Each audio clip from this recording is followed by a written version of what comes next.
Hello and welcome. Hello and welcome to the Sidereal Insights Astro update for July 30th. We have a lot to talk about today, in part because we are in the middle of eclipse season. We've got a lot of retrograde activity going on. But in Sidereal Insights, in this broadcast, what we do every week, we explore the astrology of the current planetary transits across the heavens from a Western sidereal perspective, specifically using the 𝘱𝘀𝗶𝗵𝗵𝘁𝘀 zodiac, which is what I use in my practice. If you need to look up your sidereal sign placements, there's an easy online calculator at mystickphysick.com/sidereal tools, and you may want to have a copy handy or go back and look at your chart later. We will talk about a few particular degrees during today's broadcast that you may want to have a look at in your own natal chart. So welcome to the broadcast. I'm 𝘱𝘀𝗲. I'm the astrologer and artist of Mystick Physick Astrology, and I use Western sidereal astrology in my practice to help you reconnect with your soul purpose and to remember why you came. And so my aim with the broadcast is always to provide guidance on how we can consciously use the energy of our transit to affect our lives in a positive way. And so what I'd like to ask you to do is to like and share the broadcast, tag a friend if you know someone who might be interested. You can also follow Mystick Physick on Facebook, and you can subscribe to our YouTube channel. So thank you for joining me. What is up for today? This is a good question. Well, right now we have several planets in retrograde. Of course, Saturn and Pluto have been Saturn and Pluto have been retrograde in Sagittarius for some time. Saturn will actually go direct in September, so not too far off. Neptune is retrograde in Aquarius. We have Mars retrograde in Capricorn through late August, and we also just entered our second Mercury retrograde of this year. I see someone's on joining me. I can't tell who it is, so say hi if you have a chance, and then I'll be able to see who's on the broadcast. But yes, if things seem like they're not quite moving as fast as you would like them to, or if you even feel like you're going backwards in some ways, that can be why with this retrograde activity. And sometimes what you may experience with the retrogrades is kind of an internalization of that planet's energy rather than experiencing it so much external life. So something to kind of be aware of in terms of how retrogrades affect us.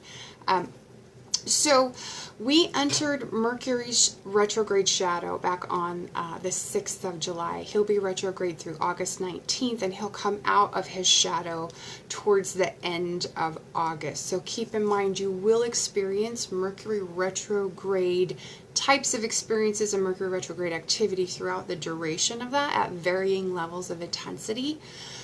With the start and end point of actual retrograde, the 26th of July and the 18th of August being where you're likely to experience it the most intensely. And after the 18th of July, you'll feel it kind of taper off as Mercury gets back up to speed. But we're also in the middle of eclipse season, which is something that we go through about every 6 months. We've had 2 eclipses so far in this particular eclipse period. And actually, now that I've refreshed the browser, I'm going to go ahead and pull the broadcast up so that I can see your comments, because I'm not seeing them on the phone where I am broadcasting from. So, okay, there we go. Back to the notes.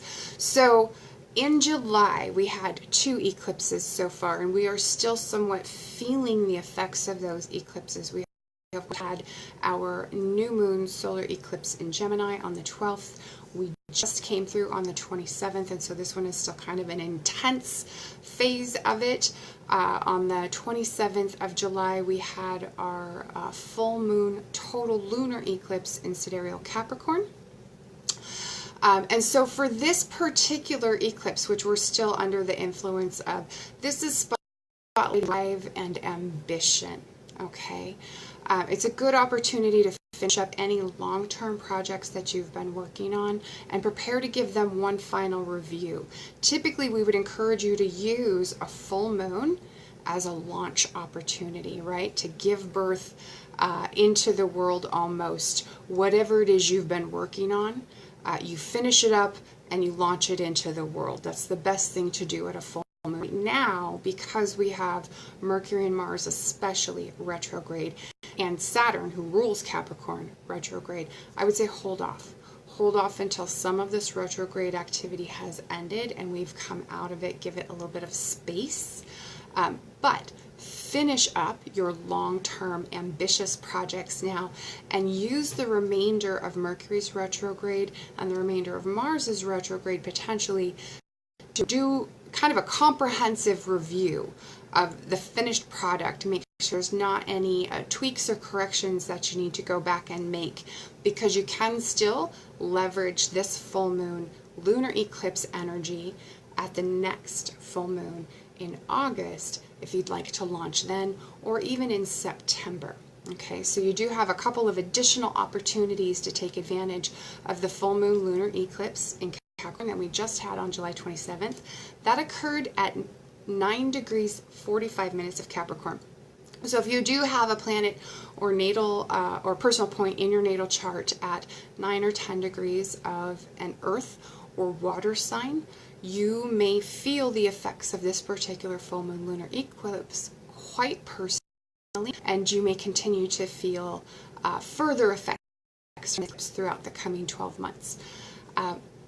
Traditions can be altered in really radical and unexpected ways in the wake of this particular eclipse, in part because of some aspects going on right now between Saturn and Uranus, okay? So these would reflect permanent shifts that we would need to adjust to, okay? So sudden structural changes are possible, but they might also be easier to accommodate with a minimum of upheaval and disruption in our lives, in part because where Uranus typically triggers disruption and upheaval, Saturn is a stabilizing influence. And so when these two kind of dance in a helpful way, as they are in trine right now, that can minimize the kind of disruption and upheaval that we experience as a result of Saturn's stabilizing effect. Okay. Now we do have one more eclipse coming up in August, the new moon solar eclipse on the 11th at 23 degrees 41 minutes of Cancer. So this is another point in your chart where you'll want to have a look to see if you have planets or personal points at 23 or 24 degrees of a water or earth sign. So these last eclipses we've been discussing water and earth signs. That's going to be Cancer, Scorpio, or Pisces for the water signs, Capricorn, Taurus, and Virgo for the earth signs, okay? Now, with our new moon solar eclipse in Cancer, this is a particularly emotional solar eclipse. It can trigger events related to family, related to one or more parents, but especially the mother, or even related to parenthood and motherhood, okay? Also to home or family, real estate, or even property matters can come up. Significant or sudden events or information might be revealed around these areas. And there's a potential as well for water-related events such as rains or floods or flooding, other water incidences, including a lack of water, okay, or incidences or events related to bodies of water. And domestic activity can be something that comes up, and issues around women and children, and home or family businesses. So there are some areas where you'll want to keep your eye on in, I would say, the coming 2 weeks, especially as we lead into that new moon, also the week after. And then for some additional dates and information on the entire series of eclipses that we're experiencing through July and August, you can visit our YouTube channel, or later today on the website. I will have a video shared on the website where we'll go into a little more detail, not only about degrees to be looking at in your natal chart, but also dates to be looking at. And these are some dates and also some future dates, and how to know if any of these eclipses are going to affect you directly in a very strong way, and if so, how they might come to affect you in the following 12 months.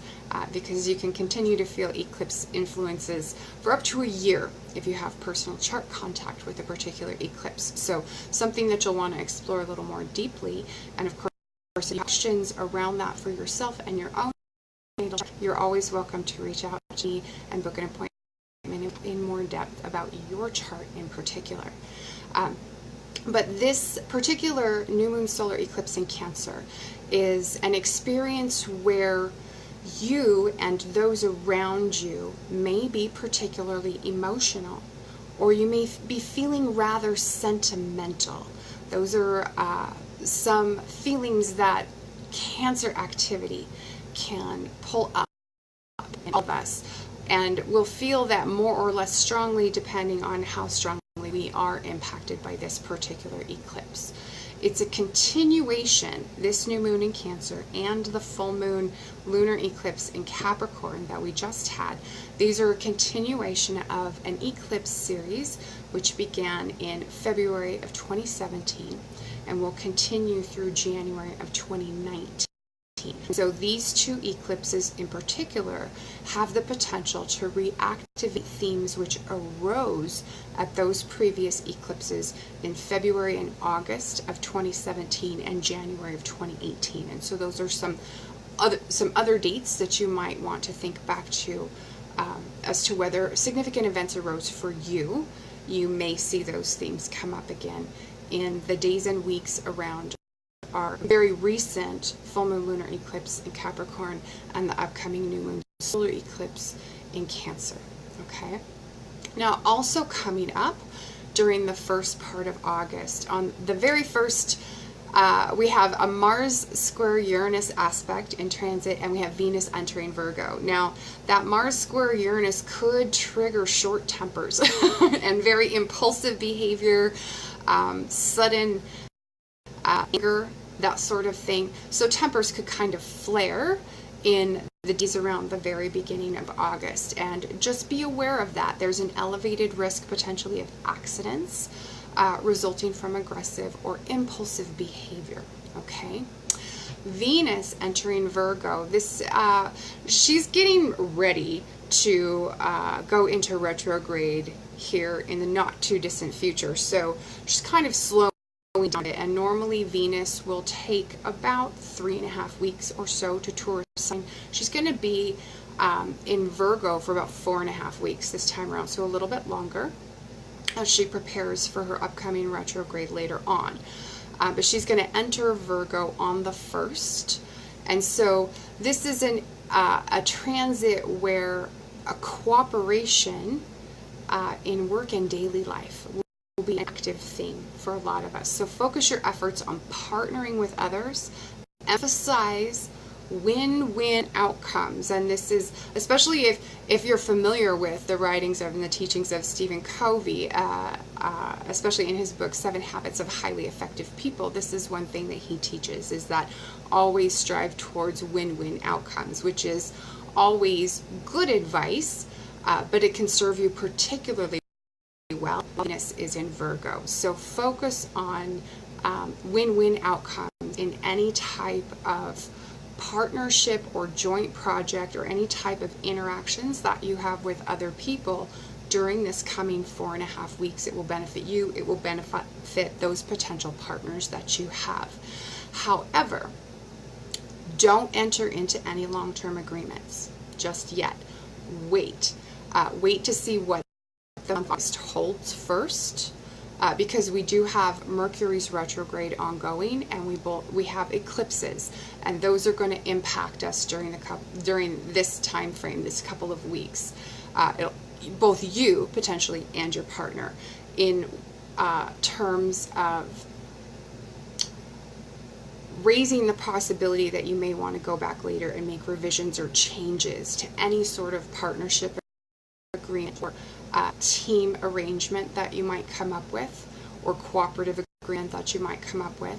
But it will also make a difference in terms of what news the eclipses might bring for you, because we do know that eclipses are responsible for revealing hidden information in the days and weeks around the eclipse itself. So wait and see what that information is. Wait and see what things you might need to revise or correct or change going forward. Let Mercury retrograde run its course and let the eclipses run their course, and then go back and consider your partnership agreement with that information in hand once we've moved through the month of August. And then also early in the month of August, we have Uranus stationing retrograde. So he'll be retrograde until early 2019. So for the rest of this year, watch for accidents, for surprises, unexpected or sudden events to come up, including sudden insights and rebellious urges, okay, in the days around August 7th when he stations, okay? And he will be stationing retrograde just minutes of longitude shy of perfecting his trine with Saturn. And so that trine with Saturn will influence and color the remainder of Uranus's retrograde through the early days of 2019.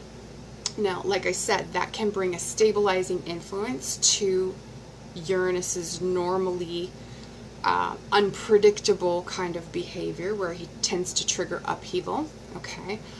So we will have that benefit of having that stability play into what we experience around the 7th and coming 5 months, and then again especially in the days just after the beginning of the year when Uranus stations direct once again, okay?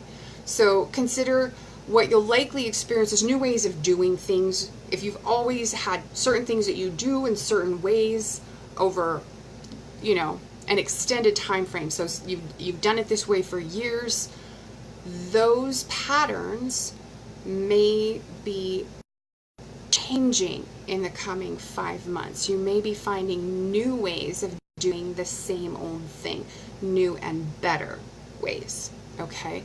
What you'll find is, as we move through the retrograde, that any changes that are required are going to become much more evident, but the changes themselves will be easier to implement than they might be at any other time, with a minimum of disruption and a minimum of upheaval, excuse me. And so this is a time when you will be called on to tap into really innovative thinking.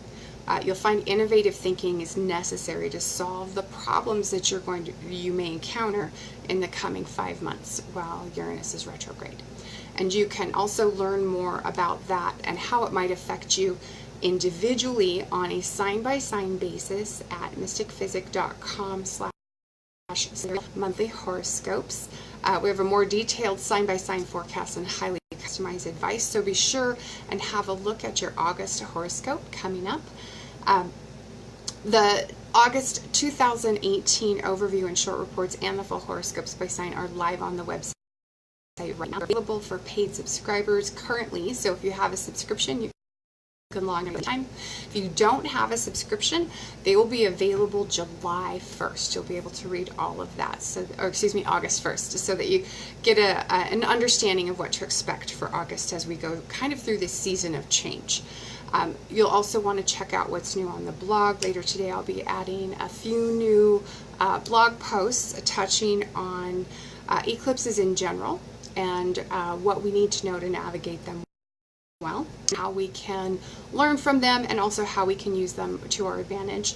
I will also be releasing later today, it's currently up on YouTube, so if you don't want to wait for me to release it, hit YouTube, our replay of the full moon total lunar eclipse in Capricorn releasing practice, which we just did last week. The timing is still great to do a releasing practice. If you haven't done one already, I strongly encourage you to do so and capitalize on this eclipse energy. This is big energy. It was a total lunar eclipse that we had. It was also the longest lunar eclipse of the year, and it was in Capricorn, which is a cardinal sign, and so this can be a particularly opportune moment to let go of something that's not serving you any longer and just release it from your experience, and that helps to make room for something new to come in and replace it, something new and something better. So watch for that video to hit the website, and if you need to jump in and do your full moon releasing practice right away, you can always find it on YouTube, as I said. And then we'll also have a video going into more detail on these current 3 eclipse transits, how they affect us, how they affect you directly, depending on whether they touch anything in your sidereal natal chart. So you'll be able to see if they'll affect you directly, including when and how, and you'll be able to get a sense of how they might continue to affect you in the coming year if you are having personal contact with one of the eclipses in this particular series. And then also join us in the Sidereal Insights community on Facebook. Coming up, I will be live on Thursday, August 10th, just the day before new moon solar eclipse in Cancer. I'll be live at 7:30 Mountain Daylight Time, 9:30 p.m. Eastern Daylight Time, which is 2:30 a.m. British Standard Time, and 11:30 a.m. for those of you joining us from Australian Eastern Standard Time. We'll have our new moon solar eclipse in Cancer guided intention setting practice on the 10th. So definitely, that's another wonderful opportunity to set intentions for the coming 6 to 12 months around Cancer energy, and especially around the house that Cancer occupies in your sidereal natal chart. So be sure to join me for that. You can also subscribe to the YouTube channel while you're there, and that way you never miss a broadcast. And stay tuned. We are about to announce the release date for the 2019 Ultimate Astrological Planner, and we have some new features and some new options that we're rolling out in conjunction with that we're really excited about. So stay tuned for more news about that. Thank you for joining me on today's broadcast. And again, please like or share this broadcast. If you know someone who might benefit, you can tag a friend or send or share it with a friend. We do appreciate your support in that way. Thanks again for joining me, and we'll talk next time.